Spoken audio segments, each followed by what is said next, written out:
This time on Rat and Cat, the river cabin starts to reveal its secrets.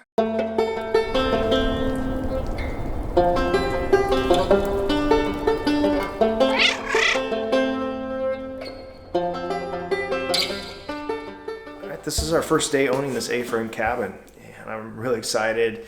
My wife has to work today, but I went ahead and came out here to change the locks. Not really much to steal in here right now, but it's just hard to get in the front door. They've been kind of broken into before, I can tell, so I'm having to work on the locks. So they put in a board back here to strengthen it where it got kicked in before.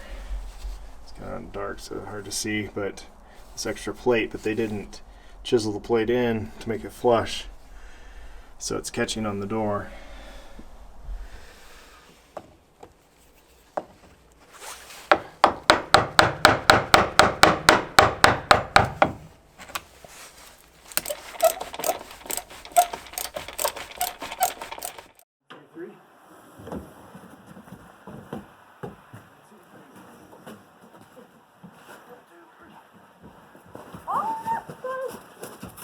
One, two, three.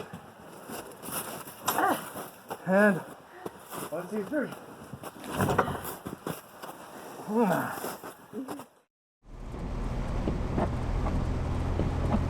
Well, I'm here at the cabin. It took a while to get in here today. It snowed about 8 inches last night, and I was using my snowblower, and somebody else was using it today, and it broke down when they were using it, and started breaking down more. The belt kept coming off. One of the cotter pins broke, and I replaced that. But anyhow, I had to borrow one of the neighbors, the next door neighbor's snowblower, just to get in here. And I made arrangements to have the county inspector come out and look at the cabin. We initially were going to go through, and still might, through an engineer before we went to the county, but it's gotten a lot more expensive than I thought it was going to be. Initially, I thought it was going to be about $4,000, which is kind of spendy already to have them inspect it. But including the initial quick inspection, it's turning out more like closer to $6,000. And so the general contractor that we're hiring as an advisor said, just go to the county right off and have them come look at it, see if you really need to do anything.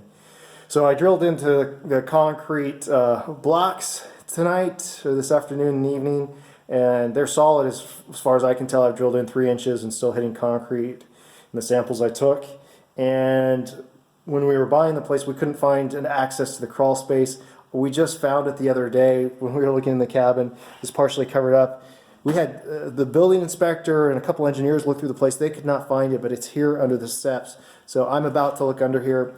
They both looked under the house through one of the vents and said it looked like it was in pretty good shape and how it was supposed to be down there before we bought it. So we had some idea, but I'm excited to get down there because one of the things we have to prove is that it's anchored to the foundation correctly.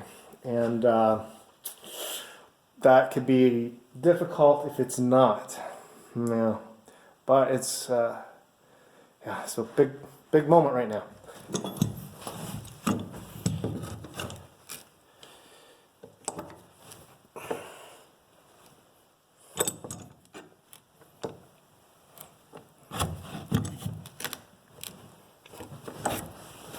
Well, shoot.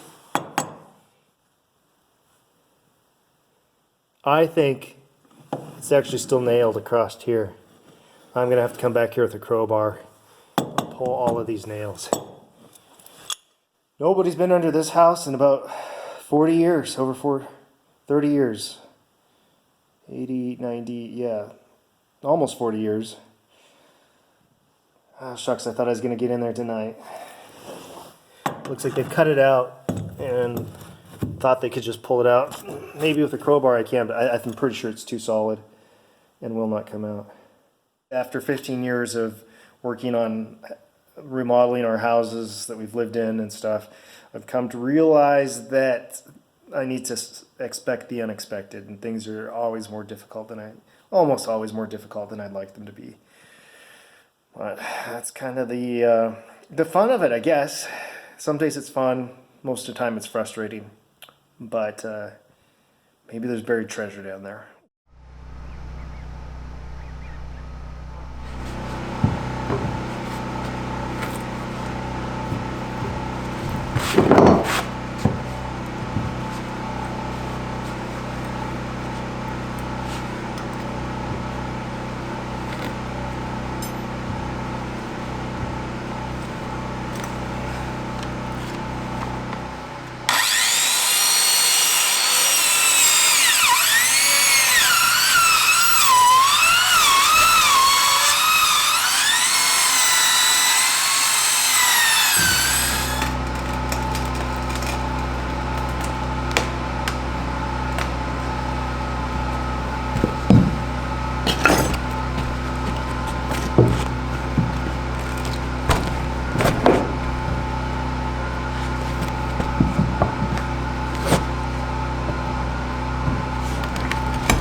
Oh man,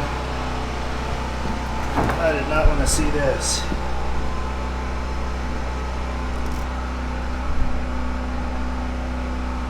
Dang it. This is the kind of stuff I hate. Bombs away.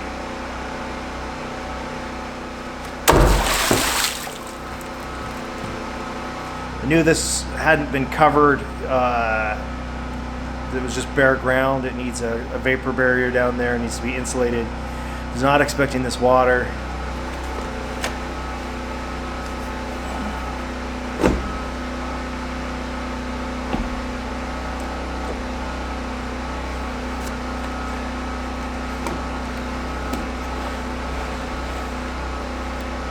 Hope there's no skeletons down here. It's all buried treasure. Got bolts anchored there, and I believe I actually have pictures of those when it was being poured.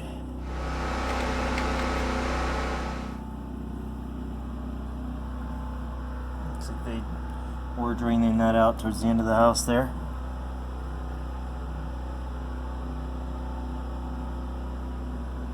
Oh, good times ahead. Good times.